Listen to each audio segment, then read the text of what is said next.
പിതാവിൻ്റെയും പുത്രൻ്റെയും പരിശുദ്ധാത്മാവിൻ്റെയും നാമത്തിൽ ആമേൻ. ദിവ്യാനീശയിൽ ഏറ്റവും സ്നേഹമുള്ള മാതാപിതാക്കന്മാരെ, സഹോദരി സഹോദരന്മാരെ, വാത്സല്യമുള്ള കുഞ്ഞുങ്ങളെ, നമ്മൾ കൂടുതൽ പേരും കുടുംബജീവിതം നയിക്കുന്നവരാണല്ലോ.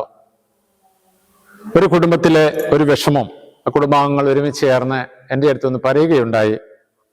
ഭർത്താവ് എല്ലാ കാര്യങ്ങളിലും കുടുംബത്തിലുള്ള എല്ലാവരെയും സ്നേഹിക്കുന്നു, എല്ലാവർക്കും എല്ലാ കാര്യങ്ങളും നൽകുന്നു, ന്യായമായ സമ്പത്തൊക്കെ ആ കുടുംബത്തിനുണ്ട്, അവർക്ക് യാതൊരു തരത്തിലുള്ള മറ്റ് എടുത്തു പറയത്തക്ക വിഷമങ്ങളോ പ്രയാസങ്ങളോ ഒന്നുമില്ല. പക്ഷെ ഭാര്യയ്ക്ക് ഒരു വിഷമമുണ്ട്. അതിപ്രകാരമാണ്: ചില സമയങ്ങളിൽ ഭർത്താവ് പെട്ടെന്ന് അരിശം വരുന്നു, പെട്ടെന്ന് ആ സ്വഭാവങ്ങളൊക്കെ അങ്ങോട്ട് മാറുന്നു. പിന്നെ ആ ഭർത്താവിനോട് ഒന്നും സ്നേഹപൂർവ്വം ഇടപെടാൻ പറ്റില്ല. മൂക്കത്താണ് അരിശം. ഇതൊന്നും മാറുന്നില്ല. 10-12 വർഷങ്ങളായി, പിള്ളേരും ഒക്കെ വളർന്നു തുടങ്ങി. എന്നിട്ടും ഭർത്താവിന് ഈ ഒരു സ്വഭാവം മാത്രം മാറുന്നില്ല. ബാക്കി എല്ലാ കാര്യത്തിലും സംതൃപ്തരാണ്. അങ്ങനെയുള്ള ആ മകളോട് ഞാൻ വിശുദ്ധ ഗ്രന്ഥത്തിലെ ഒരു എസ്തേറിന്റെ 15-8 തിരുവചനത്തിലെ ഒരു ഭാഗം എടുത്ത് അവക്കൊന്ന് വ്യാഖ്യാനിച്ചു കൊടുക്കുകയും പറഞ്ഞു കൊടുക്കുകയും ചെയ്തു. ആ ഭാഗം ഇപ്രകാരമാണ്: രാജാവിൻ്റെ ഭാവം ദൈവം ശാന്തമാക്കി. ഇതിൻ്റെ മുഴുവൻ വിശദീകരണം നമുക്ക് നൽകാനാവില്ലല്ലോ. നമുക്ക് ആ പുസ്തകം വായിച്ച് നമുക്കത് മനസ്സിലാകും. രാജാവിന് ഇഷ്ടപ്പെട്ടില്ലെങ്കിൽ അവളെ കൊല്ലും. പക്ഷേ ദൈവത്തിൽ ആശ്രയിച്ചവൾ രാജകൊട്ടാരത്തിൽ ചെന്നപ്പോൾ ദൈവമായ കർത്താവ് രാജാവിൻ്റെ സ്വഭാവം ശാന്തമാക്കി. അല്ലെങ്കിൽ അവിടെ തല കൊയ്യുമായിരുന്നു. അവൾക്കത് ഭയമില്ലായിരുന്നു. കാരണം അവൾ ദൈവത്തെ വിശ്വസിച്ച് പോയി. അങ്ങനെ ഈ തിരുവചനം ഈ കുടുംബത്തിലെ ഈ ഭാര്യയെ കൊടുത്തിട്ട് ഞാൻ അവരോട് പറഞ്ഞു, നിരന്തരമായി പ്രാർത്ഥിക്കാൻ പറഞ്ഞു.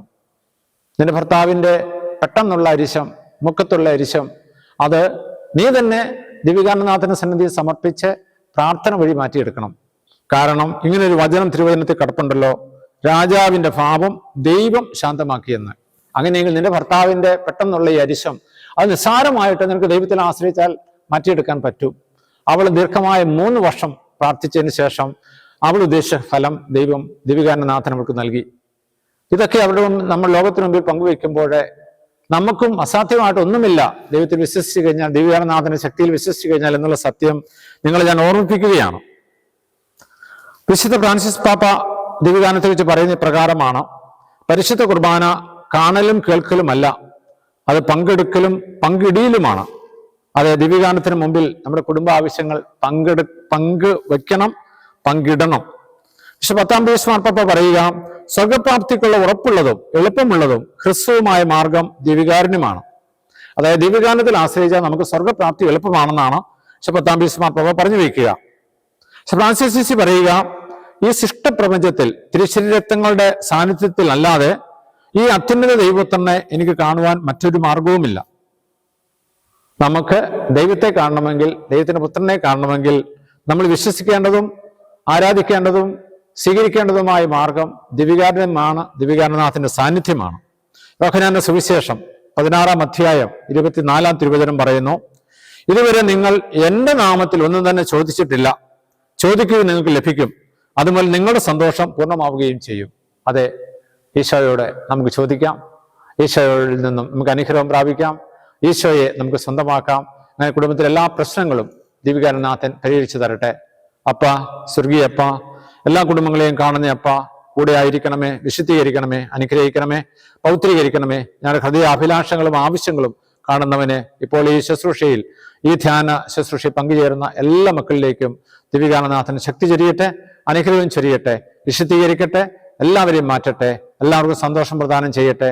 കർത്താവ് മിശിഹായുടെ കൃപയും പിതാവായ ദൈവത്തിന്റെ സ്നേഹവും പരിശുദ്ധാത്മാവിന്റെ സംസർഗവും നാം എല്ലാവരും കൂടി ഉണ്ടായിരിക്കട്ടെ, ഇപ്പോഴും എപ്പോഴും എന്നേക്കും. ആമേൻ. ദിവ്യകാരുണ്യമേ, ശോഭയാലെന്നുള്ളം തെളിയും ജ്വലിക്കുന്നൊരഗ്നിയാം ദിവ്യകാരുണ്യമേ, ശോഭയാലെന്നുള്ളം തെളിയും ദിവ്യാഗ്നിതൻ ശക്തിയാലെന്റെ ഹൃദയം ശുദ്ധീകരിക്കണേ നാഥ. ദിവ്യാഗ്നിതൻ ശക്തിയാലെന്റെ ഹൃദയം ശുദ്ധീകരിക്കണേ നാഥ.